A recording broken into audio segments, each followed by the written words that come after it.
اللہ نے اپنے بندوں سے اپنا رابطہ منقطع نہیں کیا۔ اللہ نے اپنے بندوں سے اپنا رابطہ منقطع نہیں کیا۔ رابطہ اور کنیکشن کسے کہتے ہیں؟ کہ آپ اپنی بات کسی کو بتائیں اور اس کی بات خود اپنے کانوں سے سنیں۔ یہ عمل جب ہو تو اسے کہتے ہیں کہ آپس میں کنیکشن ہے۔ ہمارا موبائل اگر آن ہو، سائلنٹ پہ نہ ہو، جب بھی کوئی کال کرنا چاہے تو کال کر سکے، تو آپ کہیں گے بھائی مفتی صاحب اس وقت رابطے میں، کوئی بھی فون کرنا چاہے کر لے۔ فون بند ہے یا سائلنٹ پہ ہے، پھر آپ فون کر رہے ہیں اٹھا نہیں رہے، تو آپ کہیں گے اس وقت مفتی صاحب رابطے میں، بولے بھائی نہیں۔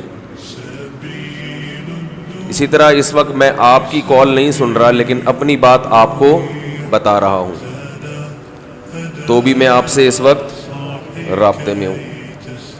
تو رابطہ اور کنیکشن کا مطلب یہ ہوتا ہے کہ یا تو دوسرے کی سن رہے ہوں یا اپنی دوسرے کو سنا رہے۔ کنیکشن کی ایسی ڈیفینیشن آپ کو ڈکشنری میں بولو نا بھائی نہیں ملے گی۔ تو لیکن اللہ کا جو کنیکشن ہے نا بندوں کے ساتھ، وہ آدم علیہ السلام کے زمانے سے لے کر اب تک چلا رہا ہے، دونوں طرف سے کنیکشن ہے۔ کہ جب اللہ اپنی بات لوگوں کو سناتا ہے، یعنی اللہ بھی اپنی بات لوگوں سے کرتا ہے، وہ کرتا ہے پیغمبروں کے ذریعے۔ پیغمبر اللہ کا پیغام لے کے آتے ہیں اور لوگوں کو بولو نا بھائی بتاتے ہیں کہ اللہ نے اس وقت یہ کہا ہے آپ سے۔ پھر وہ پیغمبر زبان سے بھی لوگوں کو بتاتے ہیں، اور اللہ نے اگر کسی پیغمبر پر کوئی کتاب نازل کی ہو تو وہ کتاب بھی لوگوں کو دے کے چلے جاتے ہیں کہ بھئی یہ اللہ کی دستاویز ہے، اللہ نے اپنے بندوں سے کیا کیا باتیں کی ہیں وہ اس میں لکھی ہوئی ہیں۔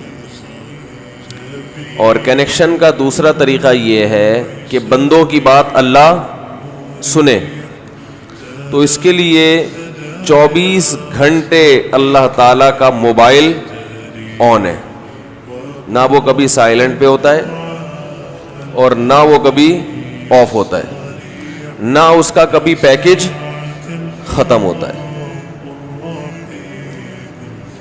آ رہی ہے سمجھ میں؟ تو یہ دوسری قسم کا جو کنیکشن ہے یہ 24 گھنٹے بولو بھائی کھلا ہوا ہے۔ تو اللہ تعالیٰ کا جو رابطہ ہے بندوں سے، بندوں کا تو 24 گھنٹے اللہ سے جب چاہے بات کریں، لیکن اللہ جب کلام کرتا ہے تو ڈائریکٹ نہیں بلکہ پیغمبروں کے ذریعے۔ تو اللہ تعالیٰ نے آدم علیہ السلام کے زمانے سے لے کر اب تک ہم سے رابطہ منقطع نہیں کیا، ہماری بھی سن رہا ہے اور اپنی بھی سنا رہا ہے۔ جب رسول اللہ صلی اللہ علیہ وسلم دنیا میں نہیں آئے تھے تو اللہ اپنا پیغام لوگوں تک پہنچاتا تھا آدم علیہ السلام کے ذریعے، نوح علیہ السلام کے ذریعے، کبھی اللہ نے ادریس علیہ السلام کو منتخب کیا، کبھی ابراہیم علیہ السلام کو کہا کہ میرا پیغام لوگوں کو بتاؤ، کبھی اسحاق، کبھی اسماعیل، کبھی ہود علیہ السلام، کبھی صالح علیہ السلام، کبھی شعیب علیہ السلام، کبھی موسیٰ علیہ السلام، کبھی داؤد علیہ السلام، کبھی سلیمان علیہ السلام۔